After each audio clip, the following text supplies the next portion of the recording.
defense was trying to create some openings or cracks in the case.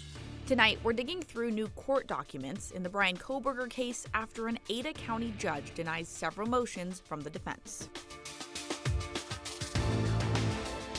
Following today's round of snow and rain, we're waking up to a slick morning commute, but we've got warm temperatures and a lot of rain to talk about.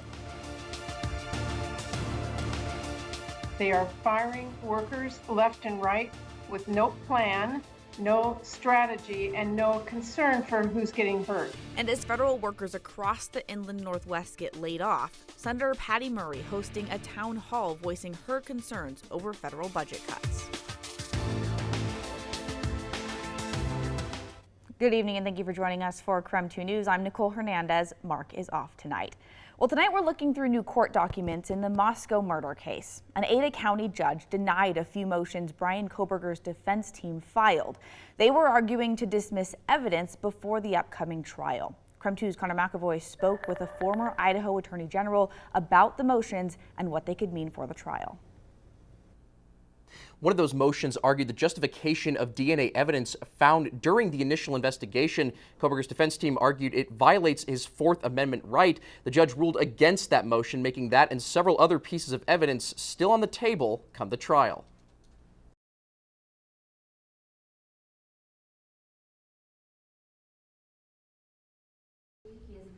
Police arrested Brian Kohberger for the quadruple homicide of 4 University of Idaho students on December 30th of 2022.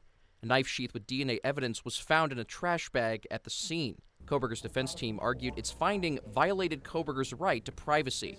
The judge decided there was no right to privacy, labeling the sheath as abandoned DNA. No additional documentation, no additional warrants, no additional permit was required for the state to acquire that and use that in evidence. Former Idaho Attorney General David Leroy explains how the judge came to the decision. The judge also denied a motion arguing law enforcement misrepresented facts about the case. Additionally, the defense argued to suppress evidence collected through data platforms such as cell phone records and an Amazon account, as well as previous search warrants. Leroy says the number of motions made are significant. The Kohberger defense team had made a very aggressive, very creative attack all the way across the evidence. The only motion the judge did allow involved the sealing of anything relating to evidence gathered at this time.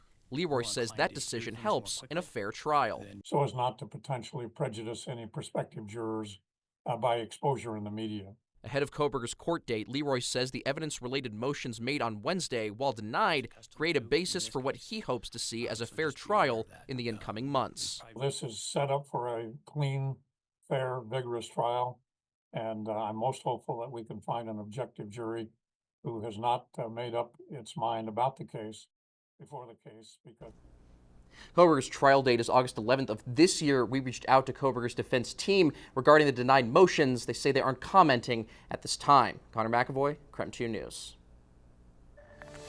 Well, today in federal court here in Spokane, a judge sentenced a man to 15 years in prison for trafficking more than 100 pounds of illegal drugs. Ruby Medrano was arrested in Oroville in 2023 with 4 other people. They were caught with more than 160,000 fentanyl pills, 80 pounds of meth, cocaine, and heroin, and 12 firearms. Many of these drugs were destined for Native American communities, including in eastern Washington and Montana. Eastern Washington is safer today. Investigators say Medrano was the leader of a drug trafficking organization bringing drugs here into eastern Washington. Court docs say Medrano is undocumented, and after serving his 15-year sentence, he will be deported and will not be able to come back to the United States.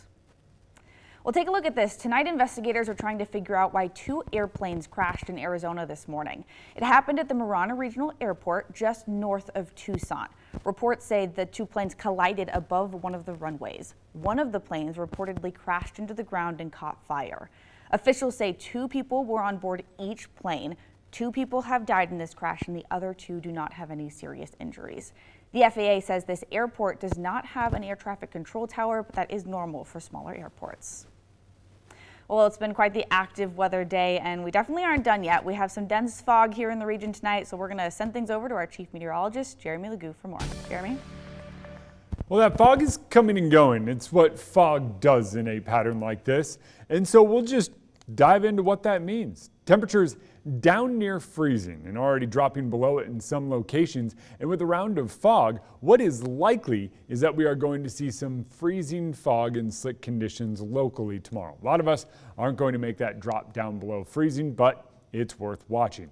Temperatures hovering right around that 32-degree mark. I think we're likely going to fall. We're going to fall down a couple of degrees, and that means everything that fell today will refreeze. So I think you can expect some slick conditions early tomorrow morning.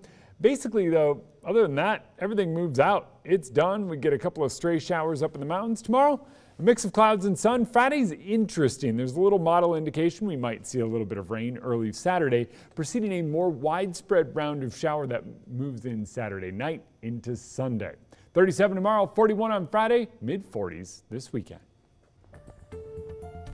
All right, now to our night beat with a quick look at the day's top stories. First up, former Grant County Fire Chief Kevin Whitaker is accused of stealing more than $30,000 meant for the district's bank account. Authorities think he forged the signature of the district secretary and commissioners more than 100 times over the course of 2 years. They have not formally charged Whitaker yet, but investigators are recommending multiple counts of forgery and second-degree theft. Last November, Whitaker was put on administrative leave before he left the department altogether. As for why he did this, the sheriff's office thinks Whitaker was stealing the funds to pay for a gambling addiction. And a new law in Idaho, now anyone caught with 3 ounces or less of marijuana could be fined at least $300. The bill cleared the Senate yesterday and is now heading to Governor Little's desk. The $300 fine would be for first-time offenders. Opponents of the bill are concerned about fairness, enforcement, and judicial discretion, but supporters of the bill say it will make Idaho safer and show the state is willing to take a stand. Bigotry, hatred towards any group should not be dismissed. Today, one of the 4 people accused of vandalizing the Veredale Church was in court. 23-year-old Jacob Easton pleaded guilty to harassment instead of a hate crime. The prosecutor told the judge he would not be able to prove any of the defendants knew the sexual orientation of the victims, which they would have to prove under the hate crime law. The church says, though, they were targeted because of their message of acceptance and love. Well, coming up, how Trump administration layoffs are impacting people here in Washington. Yeah, we're excited about it. And later, a new giant retailer will be right here in Spokane. What the community hopes for this furniture store.